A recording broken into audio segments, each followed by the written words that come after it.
Hello friends, welcome to real fact stories. दोस्तों, क्या आप जानते हैं कि भीष्म पितामह ने आजीवन ब्रह्मचारी रहने की प्रतिज्ञा क्यों ली थी और उनका नाम देवव्रत से भीष्म कैसे पड़ा? अगर नहीं तो इस वीडियो को पूरा देखिएगा, क्योंकि इसमें आपको भीष्म पितामह से जुड़े कुछ ऐसे ही इंटरेस्टिंग फैक्ट्स के बारे में जानने को मिलेगा। तो चलिए शुरू करते हैं। नंबर 1, भीष्म पितामह के पिता का नाम शांतनु और माता का नाम गंगा था। नंबर 2, भीष्म पितामह के बचपन का नाम देवव्रत था। उनका भीष्म नाम उनकी भीष्म प्रतिज्ञा के कारण पड़ा था।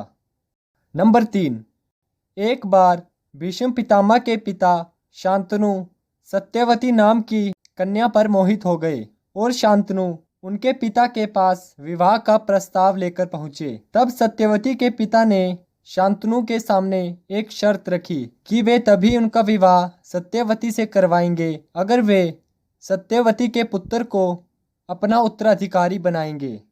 नंबर 4, जब भीष्म पितामह को ये बात पता चली तो वे सत्यवती के पिता के पास गए और कहा कि सत्यवती की संतान ही उत्तराधिकारी होगी और उन्होंने इसके लिए आजीवन ब्रह्मचारी रहने की भीष्म प्रतिज्ञा ली।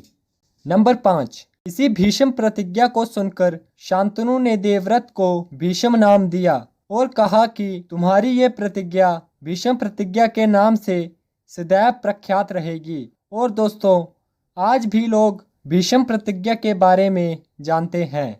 नंबर 6, जब भीष्म ने अपने पिता के लिए इतनी बड़ी प्रतिज्ञा ली तो उनके पिता शांतनु ने उन्हें वरदान दिया कि तुम्हारी मृत्यु तुम्हारी इच्छा के अनुसार ही होगी।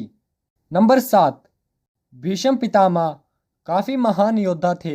एक बार उनका युद्ध भगवान विष्णु के अवतार भगवान परशुराम के साथ भी हुआ।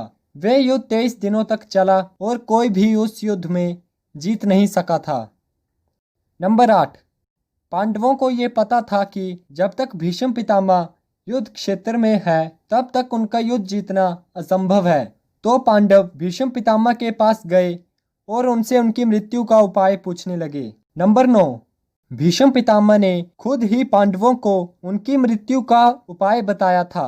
भीष्म पितामह ने पांडवों को कहा कि वे उनके सामने शिखंडी को युद्ध क्षेत्र में खड़ा कर दें और तब वे अपने शस्त्र को नीचे रख देंगे, क्योंकि वे शिखंडी को स्त्री मानते थे और वे स्त्री पर शस्त्र का प्रयोग नहीं करते थे।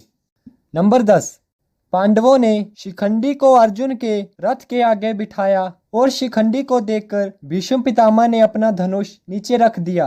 क्योंकि शिखंडी पूर्व जन्म में अम्बा थी, इसलिए भीष्म उन्हें स्त्री ही मानते थे और वे स्त्री पर कभी भी अस्त्र शस्त्र नहीं चलाते थे।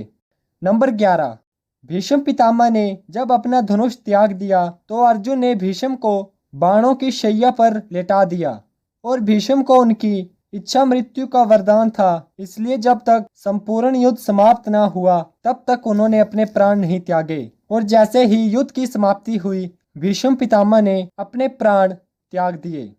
तो दोस्तों, ये थे भीष्म पितामह के जीवन से जुड़े कुछ इंटरेस्टिंग फैक्ट्स। अगर आपको वीडियो अच्छी लगी हो तो वीडियो को लाइक कर दें और चैनल को सब्सक्राइब कर दें।